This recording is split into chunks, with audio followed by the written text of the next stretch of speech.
Hello! I wanted to make a video about how to feel the Spirit more in your life.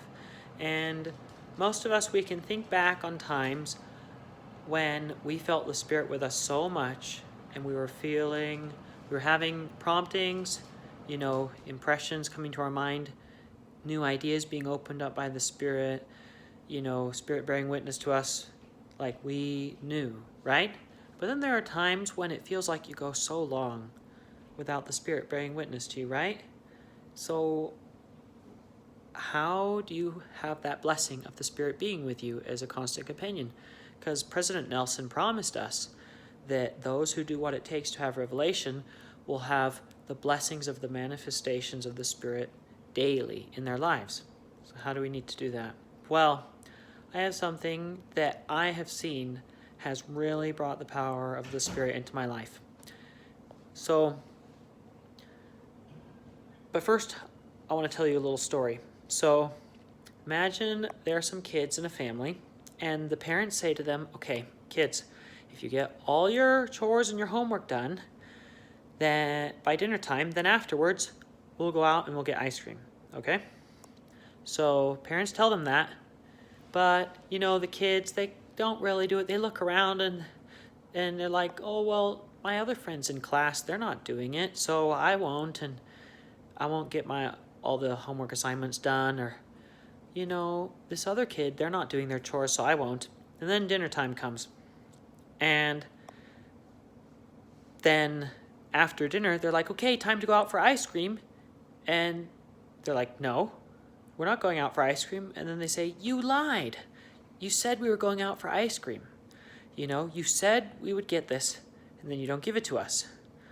But parents say, well, you didn't do your chores, right? And that was the agreement. Now, I feel like this is quite common when it comes to promised blessings in the gospel or prophecies. Those are blessings promised by the Spirit, So in our baptismal covenant, right? I'm reading in Mosiah 18 here, You're willing to mourn with those that mourn and comfort those who stand in need of comfort. But here's one in particular. To stand as witnesses of God at all times, and in all things, and in all places that ye may be in, even until death, that ye may be redeemed with God. And, it goes on in verse 10, that he may pour out his Spirit more abundantly upon you. And so I have seen, if you stand as a witness of God in all aspects of your life, in all times, in all things, and all places that ye may be in, and you have that commitment to do that consistently, you have the Spirit amazingly in your life. And I have seen how when I've shared my testimony, even in environments where it wasn't received, or I don't see, who's been received it or been touched by it, God rewards me very openly with teaching me by the Spirit answers to things I really needed to understand better, instructing me about my weaknesses, ways I can improve, just sending someone to be there to me and minister to my needs, or just the Spirit being there. I'm home, I'm in the apartment alone, and then I'm doing my studying, and then the Spirit's there suddenly. And, he just tells me he's grateful for me, and maybe gives me insight about something.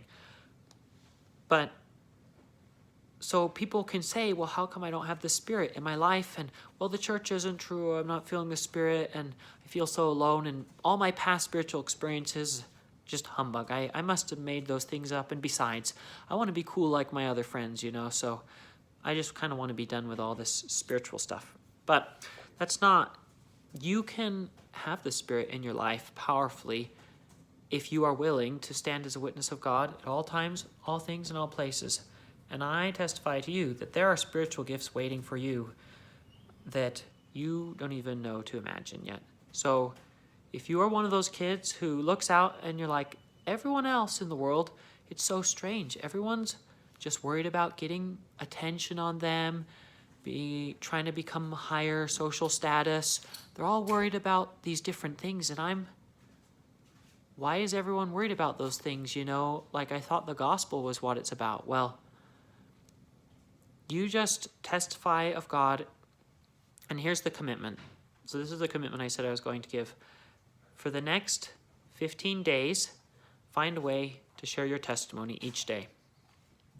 And if you do that, and I hope you'll just make it into a habit, but if you share your testimony consistently each day, you will notice, as it says here, that he will pour out his Spirit more abundantly upon you.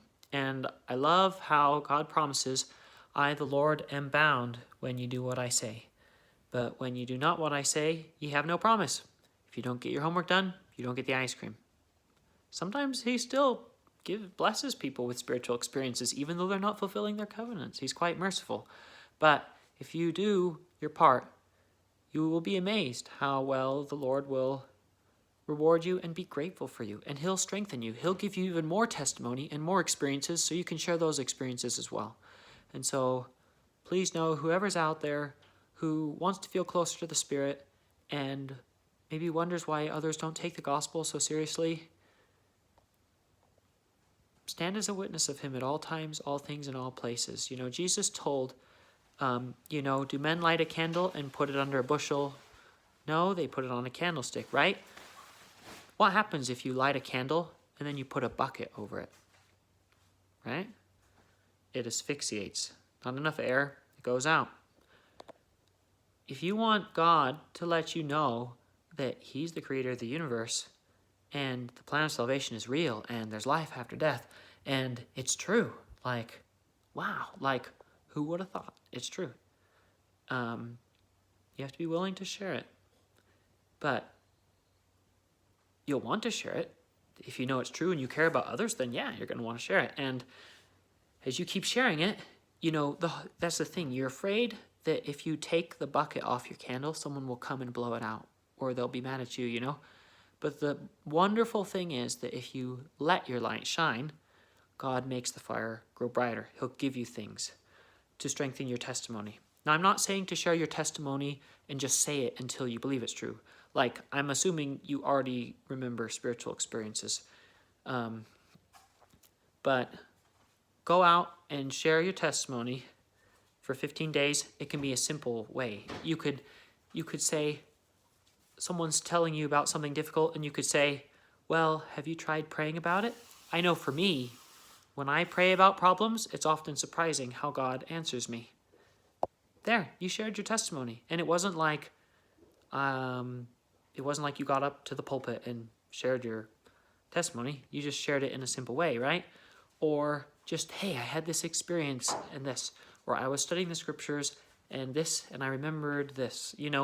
Just for 15 days, every day, find a way to share your testimony. And I promise you, if you do that and you're at least like trying to fulfill the rest of your covenant, the covenants you've made, and you do this, you'll feel the Spirit poured out on you. And you might be surprised. And if you're surprised by the result, then that's awesome, because then you'll be so excited, you'll probably want to keep doing it, and you'll tell more people to do it. But God's promises are real, and I testify to you that you can know by more than just feelings that the gospel's true, that God still works by power and miracles the way he always had in the scriptures and the way so many people now know that he does. It's just sad that so many people care more about what other people think rather than what God thinks. But the amazing thing is, when you care more about what God thinks than what other people think, it's just like your whole perspective on life changes, and you unlock so much of his power and his Spirit to come into your life. So you just, for 15 days, find a way to share that testimony with someone.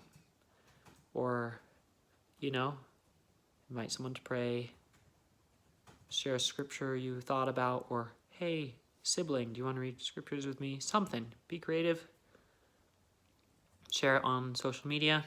Because at all times, all things, and all places, try and do it in different aspects of your life. You'll see the Spirit poured out upon you. And so that's my invitation. And I hope that some people who want the Spirit more in their life will try it.